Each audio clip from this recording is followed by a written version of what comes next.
Apologies for the delay. It seems like it took me 5.4 months to find an appropriate location. Some of the simulations have proven to be exceptionally difficult, the assistant said. Jack had completely lost his grip on reality at this point. He could not tell if this voice was real or not. As he was thinking about the nature of this voice, he could not even tell how long he had taken before he answered. "Good," he finally responded. "What did you find?" "I found 3 potential targets across 119 dimensions and varying explored areas of their respective universes. The first one is a planet that has no sim energy per se, but has clouds of energy pass through the planet's atmosphere at random intervals. The amount detected could be sufficient to cure you. Since the clouds are not directly located on the planet, there is a high risk that the energy has dissipated and moved to another location within the last 5,000 years. Since you can only pick one location and will still be paralyzed upon arrival, this is a high risk. The second location is a planet rich in sim energy, but the planet's core has been reported to show signs of stage 5 instability. Within the last 5,000 years, it is likely that this instability has risen to stage 7 or 8 at this point, which has a significant probability of destruction. It is likewise a high-risk location. The third location is a planet with approximately 20% of its surface having an exceptionally high density of sim energy, while the remaining 80% has a low density. In order to heal, you would need to be placed in the high-density area. Since the sim energy is static on this planet, there is a high chance that the sim energy is still present on this planet even after 5,000 years. The planet's core was likewise remarkably stable, and I view a low risk for this planet. But there is one problem. The high sim energy area is populated by extremely violent and dangerous creatures. These have inhabited this area for at least 50,000 years, which makes it likely that they still exist, the assistant explained. "I don't really care much, just pick the best. I am already dead," Jack said, fully resigned. "You are still alive as of now. I recommend Planet 3. Priority number 1 will be for the location to have sufficient sim energy to heal your body. If the planet has no sim energy or is too unstable to survive, then this would be a risk not worth taking. Dangerous creatures are a problem, but the high-density sim energy should render you mobile within approximately 23 minutes, so you should be able to hide somewhere. Surviving with sufficient food and shelter will be another problem, but it can be manageable if we take it one step at a time," the assistant responded. "You're quite motivational, aren't you?" Jack said smilingly. "I am an emergency assistant after all. If I am not positive, then who will be?" the assistant answered. "Ha!" Jack wanted to laugh if his body had allowed him to. "So let's go now," he said. "We can leave at 4 a.m. in the morning to avoid any damages to the hospital's operations. According to my reading of your biological clock and my current estimations, it is now 1 a.m. Would you like to leave a message? I can burn some letters into the sheets as we jump, but it would have to be 55 English characters or less, since it is very difficult to create a targeted outburst." This used to be a way of identifying the dimensional jump coordinates, which was used following the RASP standard protocol, but it is not necessary in your case. But you can use it to send a farewell message, the assistant explained. "A message," Jack pondered. "Do you think I will ever be able to return here?" "There is no technical reason why you should not be able to return. It would be difficult to create a new dimensional jump device, but it is technically feasible with my help," the assistant confirmed. "Okay, leave a message for me," Jack said, while thinking of a message for the assistant.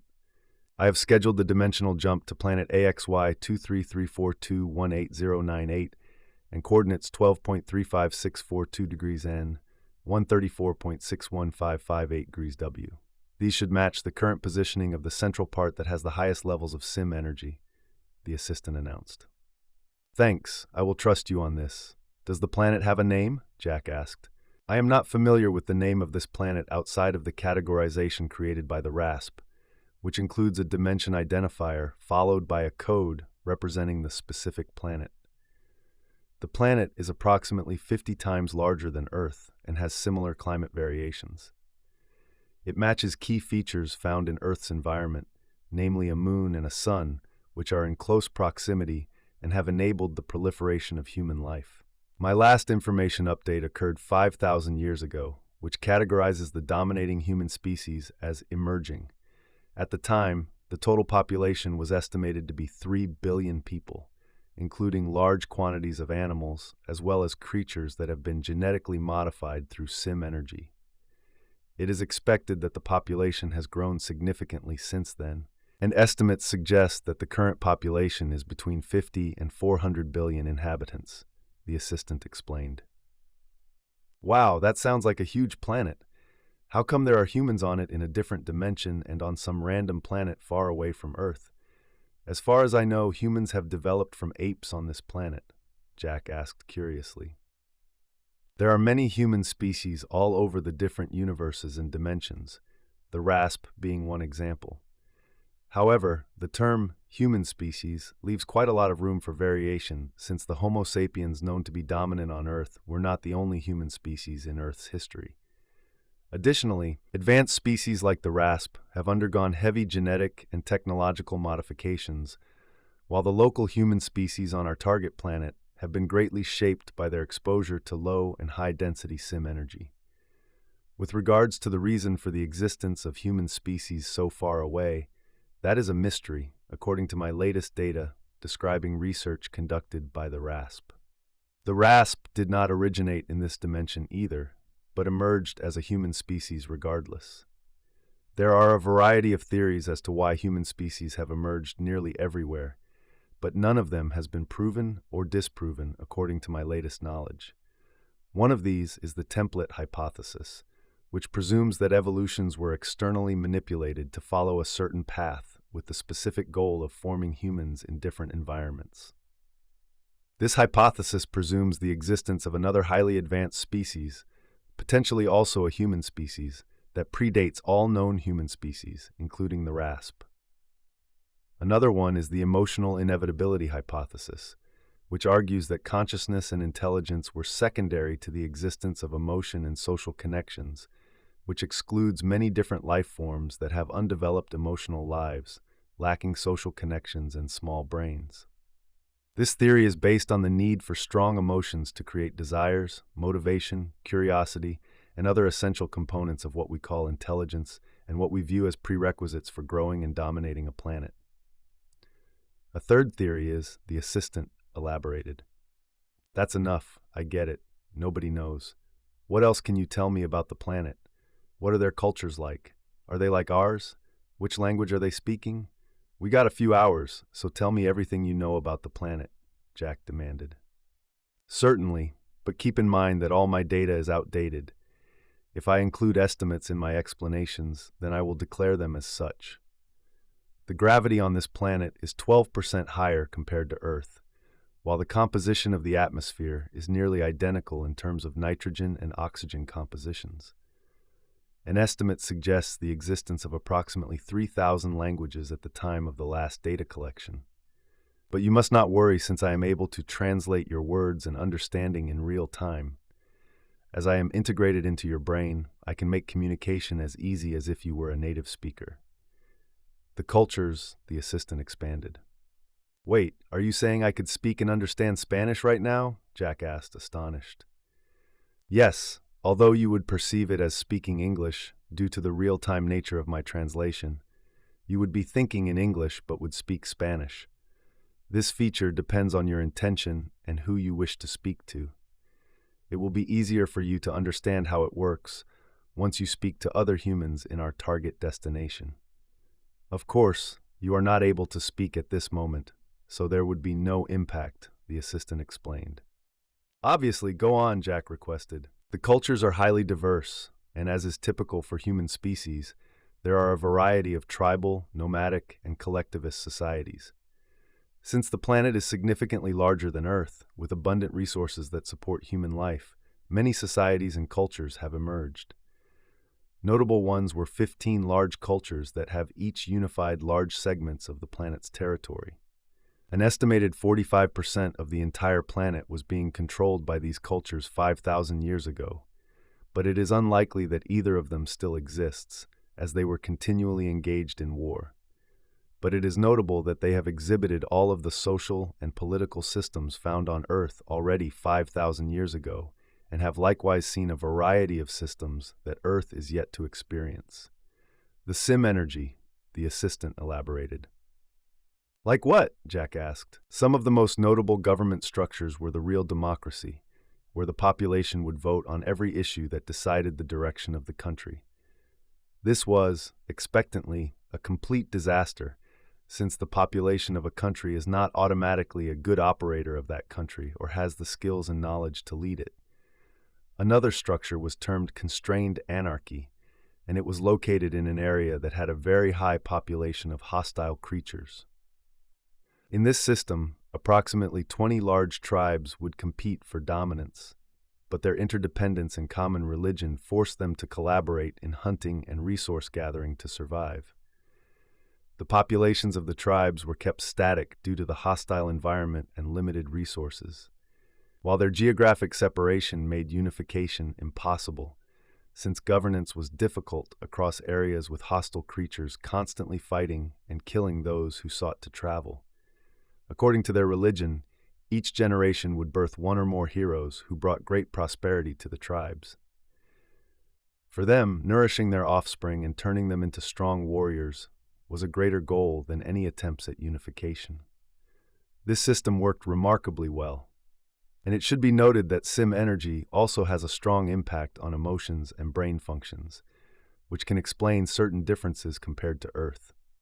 Another system that attracted great interest in the RASP research circles was termed bartering capitalism. In this society, currency was banned for fear of the instability it could cause and the abuse that would be observed if the government controlled it and could modify it at will. This included any type of currency, including coins, printed money replacements, or any form of debt instruments. The way the economy operated was through bartering, whereby goods were exchanged for other goods. Precious metals, or rare commodities, were likewise used for exchanges and as currency, but with severe limitations. It was only allowed to use currency-like commodities such as gold and silver up to the value of what a normal household would spend in a month. For any larger quantities, it was not permitted to use any currency-like payments. This led to a variety of interesting effects, where companies would not be able to concentrate significant wealth outside of the physical services they provided, while individuals had no need to accumulate significant amounts of gold over a certain threshold since they were not allowed to spend it anyway. But it had many disadvantages since this restricted commercial activities greatly and made the creation of a standing army for protection very difficult. The country was operating under this rule for only 20 years when my data collection stopped, so I am uncertain what the conclusion of this system was. Another curious system was based around gender separation, since it was postulated that women and men differ greatly in their ability to make decisions, and that men were suited for any decisions that related to objects, while women were more suited to decisions when it came to people. As a result, this system created laws that gave men full control over governance, technology, science, regulations, and laws, while women gained full control over the design of societies, cities, education, nurturing facilities, and other sectors. The RASP found this separation immensely intriguing, but unfortunately it did not seem to have the benefits that were hypothesized, since many of the internal functions ended up unstable, and communication between the male and the female decision-makers was highly polarized.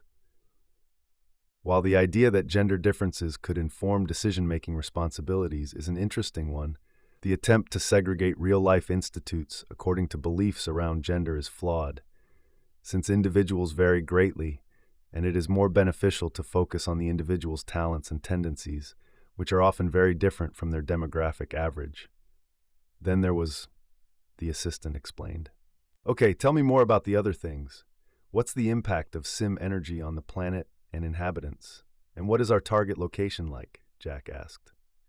The entire planet is engulfed in low-density sim energy, with approximately 25% of the planet being engulfed in high-density sim energy. Sim energy has a variety of functions, as you have already noticed yourself, namely genetic modification of embryos, which makes them dependent on this energy for the rest of their lives. Intriguingly, the genetic modifications are not random, as would be seen with the impacts of radiation here on planet Earth. But the sim energy modifications are rather targeted and limited. When an embryo, or in your case, a sperm cell, is exposed to sim energy, then it will obtain one set of genetic modifications out of a variety of possibilities. You can view this like a random choice selection, where there are hundreds of different options and each embryo obtains only one. This leads to variety in the effects the genetic modification has. Another way to view this modification is alignment. The energy seems to align the genetic makeup according to its own proclivity. It can be viewed as fixing the genetic code in order to coexist with it. As a result, there is no over-modification with prolonged exposure and no random mutations of genetic code. The RAS found sim energy highly interesting since it did not exist in their original dimension. At the time of their departure from Mars, they had only been aware of sim energy for approximately 1,000 years, which is a fraction of their own existence. The humans on our target planet are generally compatible with sim energy in low-density areas, but most will die if they spend significant time in high-density areas due to overload. The RASP observed the impact of sim energy on the population, but the research was still ongoing at the time. Their working theory was that the inhabitants were unable to handle the high-density sim energy since it was accumulating in their organs, which gradually started to impede their functions. Deaths from heart, liver, and kidney failure were common, the assistant explained. "So, does that mean I will die as soon as I'm cured?" Jack asked. "I expect your healing process to be complete within 23 minutes, and that the overload would begin within 48 hours, and that your life would be in danger within 72 hours. Since you will be mobile in this scenario, we would be able to have sufficient time to leave the respective area and find a low-density sim energy region to recover, but I am postulating that my detection capabilities will find a solution for this issue. According to my predictions, I should be able to avoid the accumulation of sim energy inside specific organs and provide you with tools to create an equilibrium of energy inside your body that allows you to store high-density sim energy without any risk to your health," the assistant explained. "I will trust you on this one once again," Jack responded. "So, what else do I need to know?"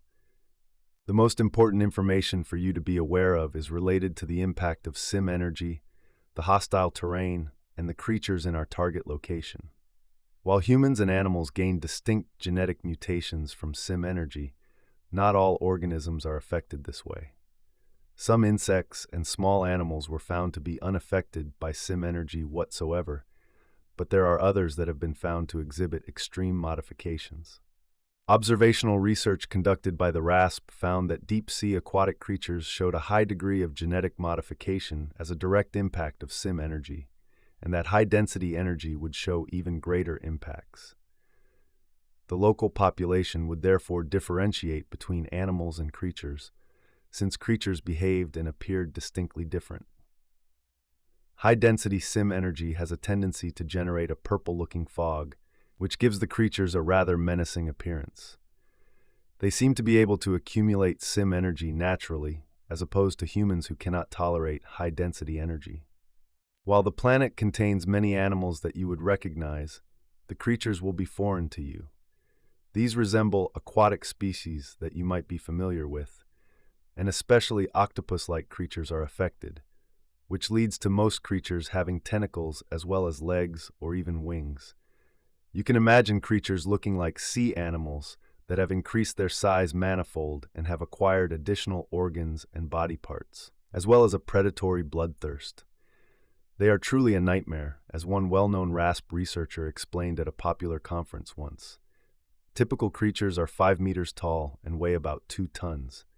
Despite their weight, they are extremely fast, which is one of the impacts of sim energy. They have a tendency to kill humans on sight and have keen senses. The terrain they live in is generally bare, with almost no plants or animals growing in this area. The high-density sim energy and the hostile creatures generally do not allow for a flourishing ecosystem. Humans likewise avoid such places for obvious reasons.